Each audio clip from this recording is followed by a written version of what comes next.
Hi guys, என்னாச்சு இன்னைக்கு review வந்து நிறைய பேர் பார்க்கவே லேட்ருக்கு, லைக்ஸும் கம்மியாக தான் வந்திருக்குது. சரி, okay, done. So cooking video, comedy video நிறையா போடுங்க சிஸ்டர் அப்படின்னு சொல்லி கேட்டிருந்தாங்க. ஸோ நேற்றுலேருந்து நான் ஸ்டார்ட் பண்ணியிருக்கேன். ஆனால் குக்கிங் வீடியோ வந்து காமிக்கிறது எனக்கு கொஞ்சம் இதாக இருக்குது. ஏன்னா என் பையனுக்கு எக்ஸாமு படிச்சிட்ருக்குறான். ஸோ நானே இது பண்ணுறதுனால எனக்கு ரொம்ப கஷ்டமாக இருக்குது. ஸோ அதனால் இன்றைக்கி வந்து நைட்டுக்கு என்ன பண்ணலாம் அப்படின்னு யோசிச்சுட்ருக்கையில் ஹஸ்பண்ட்டையும் பையன்கிட்டையும் கேட்கும்போது பாஸ்தாவையும் நூடுல்ஸையும் ஒன்றா போட்டு பண்ணிடு அப்படின்னாங்க. ஸோ ரெண்டுமே ஒவ்வொரு பாக்கெட் தான் இருந்துச்சு.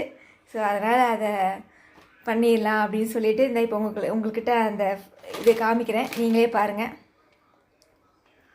ஸோ இதாங்க அந்த நூடுல்ஸு, சிகப்பரிசி சிறுதானிய நூடுல்ஸ் தான் நாங்கள் எப்போயுமே செய்வோம். இந்த மற்ற கம்பெனி ஐட்டமும் இந்த மாதிரிலாம் நாங்கள் செய்ய மாட்டோம்.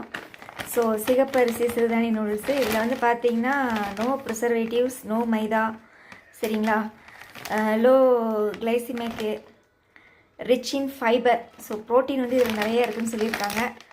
அதுக்கப்புறம் இது வந்து நூடுல்ஸு, ஐ திங்க் இது வந்து பாஸ்தா, இது வந்து சாமையில் செஞ்ச பாஸ்தா, சிறுதானிய பாஸ்தா. ஸோ இதுவும் வந்து பார்த்திங்கன்னா எல்லாமே நோ ப்ரிசர்வேட்டிவ்ஸ். ஸோ இந்த ரெண்டையும் கலந்து தான் கேஸ் நான் இன்றைக்கி பண்ணலான்ட்ருக்கிறேன். ஸோ நூடுல்ஸையும் பாஸ்தாவையும் ஒன்றா கிளறிட்டு உங்களுக்கு நான் காமிக்கிறேன், சரிங்களா. ஏன்னா எனக்கு இப்போ தான் சுடுதண்ணி போட்டு நம்ம அஸ்யூஷுவல் எப்பயும் போல் தான் கைஸ் நம்ம சுடுதண்ணி போட்டு மற்ற நூடுல்ஸ்லாம் பண்ணுவோம் இல்லையா, அதே மாதிரி தான் சுடுதண்ணியில் கொதிக்க வச்சு வடிகட்டிட்டு அப்புறம் நம்ம எப்பயும் போல் வெஜிடபிள் போடுறதுனாலும் போடலாம். இல்லை ப்ளைனாகவே வந்து நம்ம அப்படியே அவங்களே பொடி ஐட்டம் எல்லாமே உள்ளே இருக்குது, அதை வந்து நம்ம வந்து உள்ளே போட்டு மிக்ஸ் பண்ணி நார்மலாக நம்ம நூடுல்ஸ் சாப்பிட்ற மாதிரி சாப்பிட்டுக்கலாம்.